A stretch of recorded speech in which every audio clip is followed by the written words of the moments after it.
There are three main reasons people say they can't leave Twitch for YouTube. The first is channel points. Apparently these are worth losing an extra 20% of your sub split. The second, established community. They don't want to leave something they've spent years building. And third, the YouTube partner program requires far more effort to get into than the Twitch affiliate program. If I had to address these in order, I would say 1, channel points are not what your entire stream content and existence should be based around, but you do you. 2, nobody is saying you need to leave Twitch overnight and start again from scratch. That's pretty counterintuitive. And third, YouTube just made it far easier to join the partner program, so there is no time better to start than right now. Let's talk about that after our sponsor, Own.tv. They are a fantastic resource for any streamer, and they just released this new Diablo Skull Pack, which I think looks absolutely metal. But hey, if that's not for you, don't worry, they have heaps of styles to cover your animated overlays, alerts, sub badges, and more for your stream.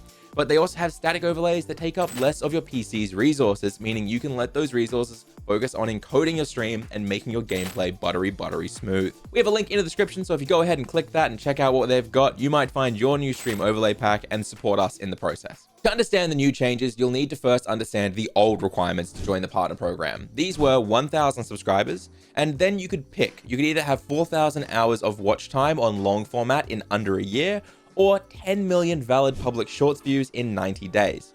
If you met all these requirements, you'd gain access to monetization through ads on videos, streams, and shorts.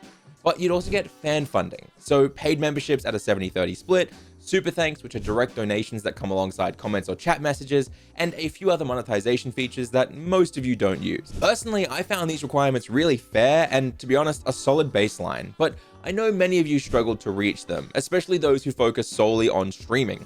Most of you found that if you streamed 3 times a week and were putting effort in with good titles and thumbnails, that you'd usually wrap the year up with close to 4,000 hours, but not quite. Obviously, we have the outliers who didn't put any effort in at all, who don't put titles or thumbnails on, and they don't get any views or hours. And then, of course, on the other side, we have those who did amazing and blasted those requirements out of the water. But if we're just focusing on the average streamer, well, they were getting close, but not quite making it every year, which is a real problem when you realize they cannot monetize any of those streams till they reach 4,000 hours. The sheer workload required to not see any monetized return is a big concern for new creators. I will say YouTube has a very good reason to hold people to this standard. If you allow everyone and anyone into a program like this, it means they risk allowing brand risks to join the program. And when the majority of the income on a platform comes from brands buying ad space, you don't want those ads then appearing on a conspiracy video, hateful content, or something really messed up that's been somehow put into the kids category. If that happens, it'll cause a cascading effect of brands losing trust in the platform and pulling their ad spend, aka pulling the money from the creator's pocket, which is exactly what happened in the past with 2 different adpocalypses. So what is the new change, and why have YouTube clearly made it to help you guys, streamers? Well, it's an amazing change, except it's not actually a change. None of what I just said has actually changed at all. They've just added a lower tier. If this is the YouTube partner program, then the new update is kind of like YouTube's idea of Twitch affiliate, except it's not predatory, it's non-exclusive, it has better tools, a decent subsplit, and it's on a platform that has actual discovery methods for a small creator. More on that soon, but what are the new requirements? Well, it's now only 500 subscribers, half of the old requirements, 3 valid public uploads in the last 90 days, and then you can either choose between 3,000 public watch hours in a year or 3 million shorts views in 90 days. Now stop, before you lift those pitchforks and say these seem high, I promise you, these aren't that hard to reach. The real reason we need to get our pitchforks out is because the new, easier to unlock tier doesn't include ad revenue. But wait, that's a good thing, and I'll explain why in a second. First, let's cover what it does unlock. This new tier allows creators easier access to fan funding. This means 70-30 split paid memberships, gifted memberships, super chats or super thanks, and even the shopping tools where you can post relevant links directly in videos, and if a user goes and buys that product, you get a cut. This update is very clearly YouTube giving smaller creators, particularly streamers, the ability to monetize their audience early on. Now, remember though, you're monetizing real people using fan funding. Whether that's Twitch, YouTube, Patreon, or Ko-fi, they are all real people supporting you and your content. If you want to effectively unlock and use fan funding, it's about doing 2 main things. The first is creating value for your viewers, and the second is about diversifying how those viewers find you. Personally, I've had major success by starting my journey on a brand new YouTube channel this year then using shorts to learn skills and build an audience interested in the channel's topic. From there, I made long format videos that appealed to the same audience, and finally, I did streams for them as well.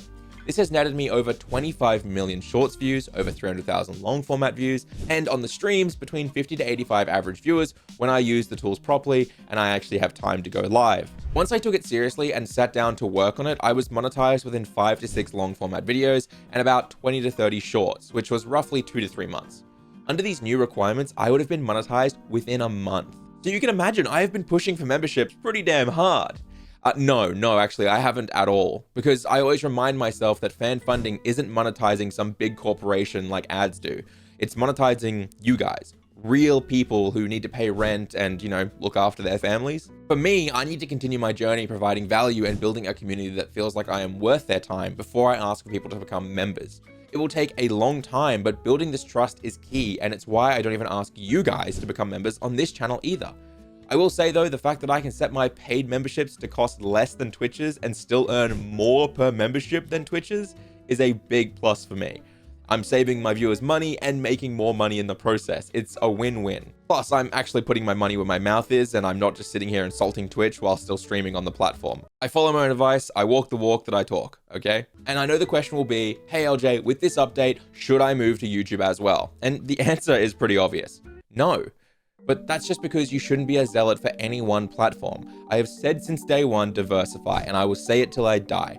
Competition breeds excellence. And if you want to be successful, you should start small. Try both platforms, try make shorts, try stream on both. And if one ends up better or worse in the future, then you aren't caught out by surprise because you are on both platforms successfully. The only thing I know for sure is I won't recommend Kick anytime soon, at least until it isn't being used as a way to get around copyright, spread racism, homophobia, and push illegal crypto gambling on the users who will develop life-ruining addictions because of it.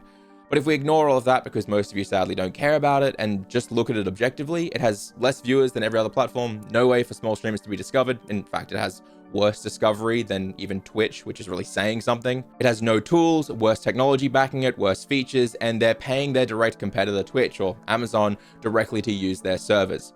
That's right, the competitor you're all saying is going to beat Twitch is paying their dad money just so they can exist. But what will likely speak to most of you more is the fact I've spoken to a dozen tech and streaming brands who, to most of you, are a dream sponsor, to be honest, and none of them want to touch that platform with a 10-foot pole due to the sheer brand risk of being involved. If you want to argue any of that, I am open to hearing your opinions in the comments, but if you can't be objective, provide decent replies, or you just start insulting me or Twitch, well, that really speaks for itself about the people who defend the platform. Give me an honest, objective reason as to how Kick has better discovery and better tools for small creators than Twitch or YouTube. I'm all ears. I really want to hear it. And if you want to capitalize on this new YouTube update, click this video here. I think it will really help you out.